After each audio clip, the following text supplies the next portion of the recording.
Assalamualaikum warahmatullahi wabarakatuh. Jadi kali ini penulis ingin bahas soal baterai LiFe PO4 ya. Lithium ferropolymer bola. Singkatannya adalah LFP.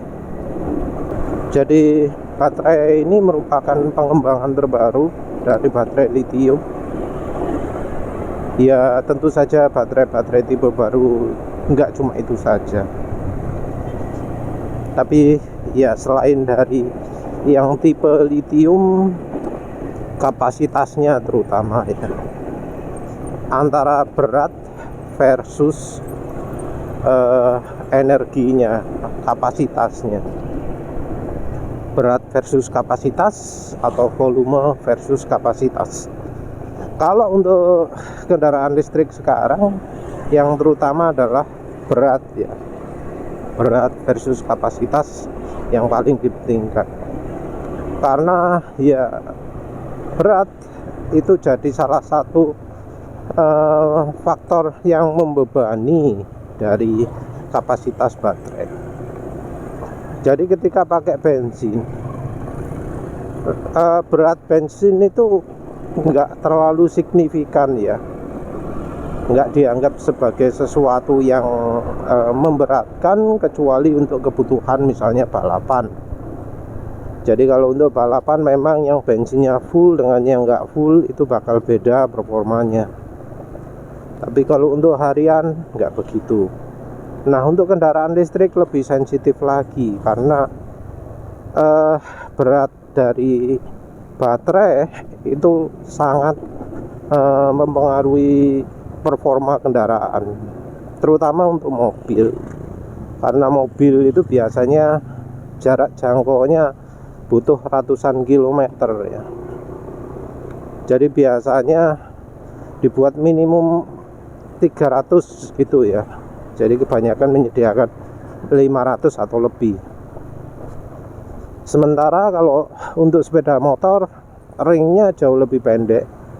Jadi kalau sepeda motor kita ngomong real, itu jarak jangkau ya ada yang 30, ada yang 60 kalau yang tipe mahal. Realnya 30, tapi kalau di spek biasanya 50. Jadi yang di spesifikasi dituliskan 50, itu realnya biasanya 30. Mengapa bisa terjadi seperti itu? Karena baterai itu berkurangnya sangat dipengaruhi oleh penggunaan listriknya. Jadi ketika penggunaan listriknya dibuat pasokan tinggi, maka kapasitasnya akan jauh lebih cepat berkurang, karena adanya tidak efisiensi ya. Jadi karena ada perbedaan efisiensi antara pemakaian arus rendah dengan arus tinggi, maka ketika pakai arus tinggi, umur kapasitas baterai akan jauh berkurang. Oleh karena itu lithium masih sangat diminati ya, dan ada usaha-usaha untuk membuat lithium itu lebih aman. Dan kayaknya sekarang jadi berkembang pendapat bahwa baterai LFP, sebuah varian dari baterai lithium, karena biasanya pakai lithium ion, baterai LFP itu disebut jauh lebih aman. Kalau ditusuk, kalau konslet atau apa, itu paling maksimal cuma terbakar. Jadi katanya baterai LFP ini lebih aman dari lithium ion, karena kalau misalnya mengalami apa-apa, baterainya mengalami short, kena goncangan atau macam-macam, itu tidak sampai terbakar, tidak sampai meledak ya. Jadi dianggap LFP itu jauh lebih aman, tidak membahayakan, karena cuma berasap kok.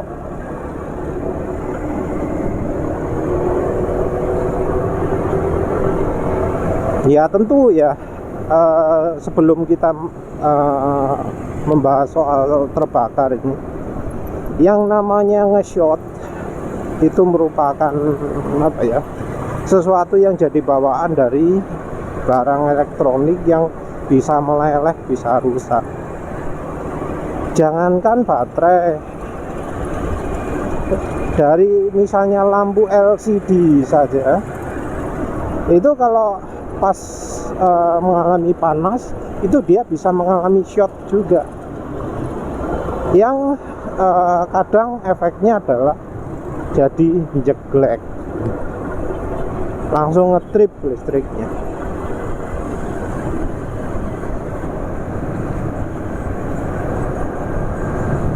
Jadi ada temen yang mengeluh kalau pakai LED murah itu, lampu rumah ya, kalau pakai LED murah dia itu kalau mati bawa listriknya jadi ikutan mati, jadi jeglek. Dan kalau di rumah dia jeglek itu sesuatu yang merepotkan, jadi dia lebih pilih beli yang harga agak mahal daripada harus pakai lampu LED yang harga murah. Nah, ada kasus juga ya, dimana ada yang ganti baterai motor listriknya dengan baterai laptop, baterai copotan laptop. Ya nggak tahu ya kenapa kok pakai baterai copotan laptop, karena kalau copotan laptop biasanya kapasitasnya sudah berkurang. Biasanya laptop itu ganti baterai karena kapasitasnya sudah berkurang. Ya mungkin ya baterai laptopnya itu nggak imbang gitu, dimana ada satu sel yang cepat sekali tekor sehingga membuat keseluruhan baterai yang di laptop itu jadi tekor. Tapi yo tetap baterainya itu wis lemah. Kenapa terus kebak? Lepas dari itu, kejadian di mana sampai meteran listrik itu terbakar.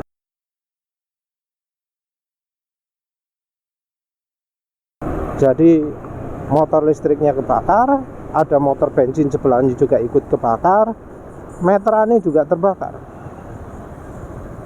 Nah, nggak tahu kenapa kok bisa seperti itu, mengapa kok nggak ada sistem pengamanan yang baik. Ya mungkin untuk yang pembela LFP ngomong itu bukan baterainya yang terbakar, itu mungkin konektivitas yang lain yang terbakar. Yo iso dari kabelnya kebakar, dari kontrolernya terbakar, ya bisa, karena ya memang listrik. Kabel bisa kebakar karena overheat, sirkuit bisa kebakar karena overheat, karena nge-short. Tapi ya aneh juga mengapa kok sampai panel listriknya juga kebakar. Masa karena MCB ini. Jadi agak aneh ya, mengapa kok listriknya masih tetap mengalir sehingga sampai kebakar gitu. Itu ya ciri MCB gagal bekerja. Ya aneh gitulah ya.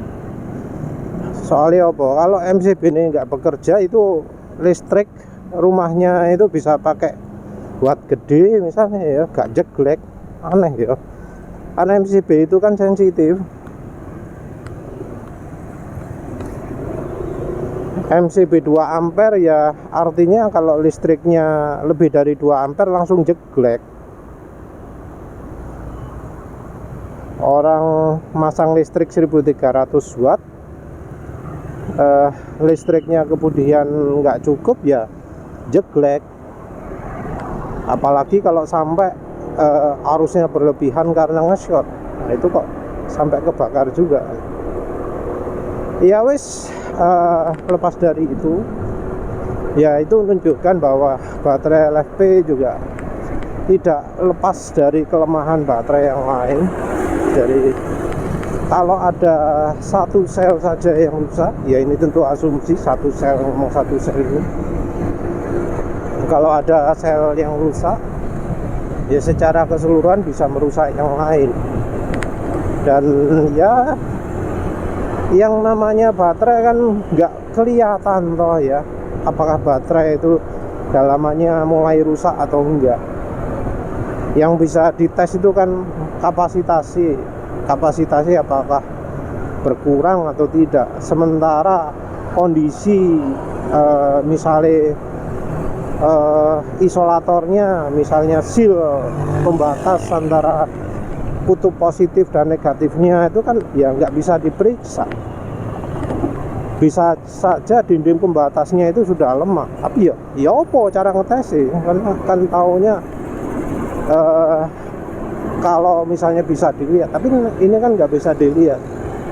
Bahkan dibongkar pun kita bisa aja nggak bisa ngerti apakah pembatasnya masih bekerja atau enggak. Mungkin yang bisa jadi indikator adalah kalau kita bisa ngecek baterai depletion ya, istilahnya self discharge. Jadi baterai itu kalau dibiarkan dia akan ngedrop voltasenya. Jadi walau tidak ada beban, dia itu bisa ngedrop. Nah, kondisi pembatas sel yang sudah mulai buruk, ya dia akan cepat drop juga. Jadi dropnya bukan hanya karena kapasitasnya berkurang, tapi juga karena self discharge-nya makin tinggi. Jadi baterai cepat ngedrop itu ada dua hal ya, paling enggak ya. Kalau kurang ya silahkan lihat baterai University ya. Yang pertama adalah kalau kapasitasnya memang nggak bisa full. Yang kedua adalah kalau voltasenya turun sendiri dengan sangat cepat. Ya kalau baterai sudah parah penurunan voltasenya, ya kita harus curiga, jangan-jangan ini baterai sudah mulai berakhir masa hidupnya. Jadi kalau kapasitas berkurang itu kan masih hidup. Nah, kalau baterai di self discharge-nya cepat, jangan-jangan pembatasnya itu sudah rusak. Nah, kalau sudah rusak ya nge-short. Jadi self discharge yang tinggi jauh lebih berbahaya daripada kapasitas yang berkurang. Entah kalau itu ada korelasinya ya, misalnya yang kapasitasnya turun pasti self discharge-nya tinggi, ya itu nggak tahu lagi lah. Ya namanya konstruksi baterai juga beda-beda lah ya. Sama-sama baterai LFP, cara buatnya juga beda-beda. Tapi yang jelas baterai LFP itu disebut lebih aman. Lebih aman karena katanya nggak ada timbul oksigen kalau nggak salah ya. Jadi kalau lithium ion itu nge-short, maka selain dari hidrogen, dia akan menghasilkan oksigen juga. Nah, oksigen ini akan jadi sumber ledakan ya. Jadi baterai lithium ion itu bisa meledak. Jadi yang kasus-kasus baterai meledak itu karena tipe lithium ion. Jadi kalau di internet, di YouTube juga itu ya bisa dicari lah kasus baterai meledak. Jadi kasus baterai meledak itu nggak cuma terbakar saja, tapi karena terbakarnya terjadi sangat instan. Nah, di baterai LFP nggak ada ya kasus ledakan. Tapi masalahnya adalah karena masih ada kasus terbakar. Jadi apa yang diomongkan, apa yang dipercaya oleh orang-orang bahwa baterai LFP itu tidak terbakar itu salah ya. Salah. Jadi yang namanya baterai ada kata-kata lithiumnya ternyata masih mudah terbakar ya. Di YouTube ada contoh, walau ya contohnya kurang begitu pas ya.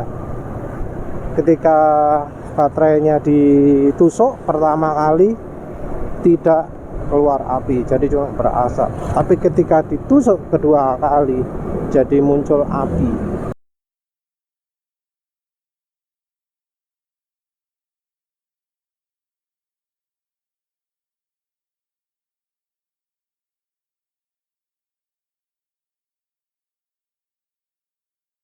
Jadi dari situ ya sudah bisa jadi informasi bahwa baterai LFP yang rusak baik sengaja pun tidak, itu masih bisa tetap terbakar.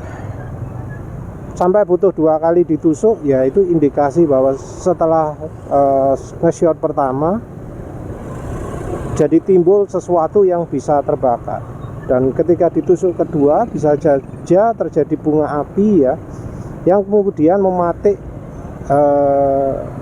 gas panas, gas hidrogen panas yang keluar. Jadi itu ya sepertinya yang terjadi.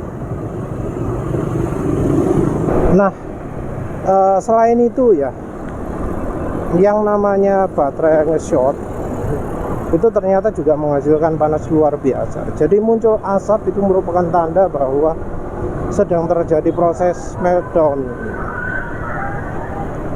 Jadi ada sel-sel yang konslet yang membuat sel lainnya juga ikutan konslet karena panas yang dihasilkan. Dan panasnya ini sangat tinggi. Nah, panas yang sangat tinggi ya jelas akan memicu api juga ya. Kalau misal bukan di baterainya tapi bagian sekelilingnya, karena ya bagian sekelilingnya biasanya juga ada bahan-bahan yang mudah terbakar. Jadi seperti ya kalau di mobil ya joknya, ya kabelnya, ya banyak lah ya bagian lain, panel plastik dan seterusnya. Itu kan semua ada namanya flash point alias titik api, dimana kalau benda tersebut tidak dalam posisi inert di gas inert tapi di udara bebas, bisa akan terbakar. Jadi tiap-tiap barang yang bisa meleleh, yang bisa jadi cair ketika terjadi panas, itu pasti ada titik apinya. Yang namanya kayu juga ada kan titik api. Nah, plastik juga, kabel juga, jok juga. Kalau mungkin ada jok tahan api, tapi kan itu di suhu berapa tahan apinya. Mungkin sama rokok tahan, tapi kalau sudah suhunya tinggi ya pasti kebakar juga. Dan ya buktinya ada mobil-mobil listrik yang katanya baterainya sudah LFP tapi masih mengalami kebakaran. Ya penulis nggak tahu ya yang contoh dari negara lain, tapi di Cina banyak terjadi kasus seperti itu.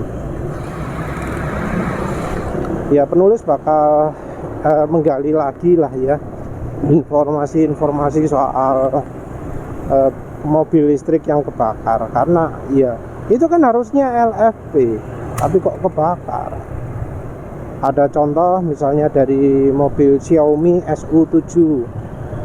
Itu mobil produksi tahun 2023 akhir, Desember 2023. Tapi ya terbakar tuh.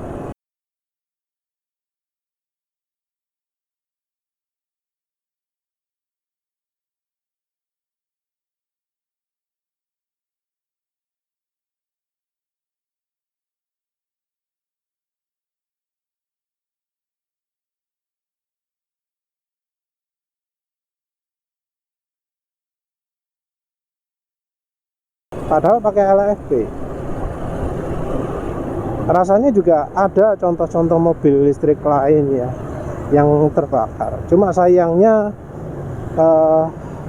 pemakainya banyak di Cina dan di lainnya kurang begitu ada informasinya. Kalau untuk mobil Tesla agak sulit ya, karena Tesla barusan merubah sistem baterainya. Kalau yang sekarang Oppo teknologinya,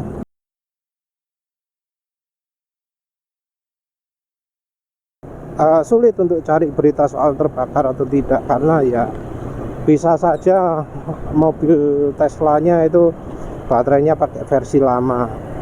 Beda negara juga bisa saja beda ya, karena rasanya kok baterainya Tesla tidak dibuat hanya di Amerika saja atau bahkan dibuat di negara lain. Nantilah penulis coba cari informasi-informasi ini, terus penulis sertakan juga di video ini. Tapi intinya sayangnya untuk sekarang ini baterai masih jadi kelemahan dari kendaraan listrik. Resiko terbakar ini yang bikin bikin ngeri ya. Sampai orang Korea Selatan juga jadi takut memiliki kendaraan listrik karena ada kasus kendaraan listrik terbakar di bawah tanah. Jadi parkiran bawah tanah itu ada chargernya, mobilnya nempel charger dan kemudian terbakar. Yang jadi masalah adalah kita nggak akan bisa tahu kondisi baterai itu bagaimana, apakah baterai ini sudah rawan terbakar atau tidak, karena kita nggak tahu caranya ngecek dalaman itu bagaimana. Kendaraan listrik yang kelihatan dari luar bagus juga bisa ternyata dalamannya buruk ya. Yang namanya baterai juga kita kan nggak tahu cara buatnya bagaimana, cara menempatkannya bagaimana, cara mengamankannya bagaimana. Karena mungkin aja dari pabrik baterainya sudah buat baterainya aman, baterai yang dikirim itu semuanya nggak ada problem, bebas reject dan macam-macam. Tapi terus dari pabrik otomotifnya cara penampatannya nggak kena, sehingga misalnya posisi baterai jadi bisa melengkung, posisi baterai bisa jadi tertusuk, bisa jadi ketekan ketika misalnya orang lewat polisi tidur dengan kecepatan tinggi. Dari luar nggak kelihatan apa-apa, kayak nggak ada kerusakan, tapi di baterainya sudah mengalami stres, maksudnya mengalami tekanan, pesok atau macam-macam, sehingga ada satu sel dari baterai yang kalau di kendaraan mobil kan ada ribuan atau puluhan ribu, ada satu sel yang kemudian nge-short dan konslet, menimbulkan panas, satu sel itu rusak dan kemudian merambat ke yang lain, akhirnya kebakar. Kan kita nggak tahu. Juga misalnya dipikir kendaraan listrik itu aman, ditaruh di parkiran mall yang di bawah sinar matahari, panas nggak karu-karuan, padahal yang namanya baterai lithium itu nggak boleh ditempatkan di suhu yang lebih dari 45 derajat. Tapi itu akhirnya karena taruh panas-panas terik matahari, suhunya bisa lebih dari itu. Karena mengalami panas seperti itu, akhirnya dinding pembatasnya rusak, yang kemudian nge-shot, kebakar. Atau bahkan saat charging sekalipun, charging itu kan mengalirkan listrik. Makin besar arus yang dialirkan, makin besar juga panas yang ditimbulkan. Nah, ngecas pakai suhu tinggi di daerah yang tertutup rapat, terus dari desain baterai ternyata nggak ada sistem pendinginannya, nggak ada sistem pendinginan aktif.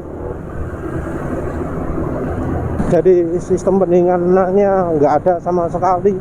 Akhirnya karena tertutup gitu, ada di satu titik di mana panasnya melebihi standar keamanan, dan di bagian itu kebetulan nggak ada sensor suhu yang bisa memonitor. Sensornya kepasang di tempat agak terlalu jauh dari posisi titik panasnya. Bagian itu meleleh, nge-shock, terbakar, akhirnya nyebar ke semua posisi baterai. Dan kalau sudah meltdown gitu nggak mungkin ada kalau sudah meltdown nggak mungkin lah bisa kemudian dicegah, bisa di stop, nggak bisa di stop lagi. Kalau sudah meltdown walau listrik dimatikan, diputus, tetap terjadi, menyebar parah, menyebar kemana-mana. Itu sih bahayanya kendaraan listrik. Dan kalau sekarang sulit cari solusinya. nggak cuma dari sisi teknologi saja ya, tapi cara implementasi teknologi tersebut yang juga harus dipikirkan. Mas penulis, bukan dari namanya saja LFP, cara memproduksinya, manufacturingnya, cara membuat implementasinya itu juga penting. Jadi memilih bahan sealnya, memilih bahan apa jenenge, kontainernya, tempat penutupnya, memilih plastik yang bisa mengemas baterai itu juga jadi bagian yang penting. Kalau semuanya harus pakai yang tipe paling aman, ya jangan heran kemudian baterai listrik itu bukannya makin murah, tapi makin mahal. Jadi baterai yang dipakai kendaraan listrik itu rasanya harganya nggak bakal turun, karena kalau memang pabrikan itu berusaha untuk meningkatkan keamanan, itu nggak mungkin harga akan makin turun, pasti harga akan makin tinggi. Selain dari risetnya, juga dari pemilihan bahan yang bisa jadi butuh bahan yang mahal. Kalau pingin baterai yang cuma ada kapasitasnya tok, tapi yang mudah terbakar, mudah rusak, ya bisa aja pakai bahan murah. Tapi ya kembali lagi, apa konsumen berani memakai produk yang gampang terbakar? Ya wes, setelah itu saja. Terima kasih sudah menonton. Assalamualaikum warahmatullahi wabarakatuh.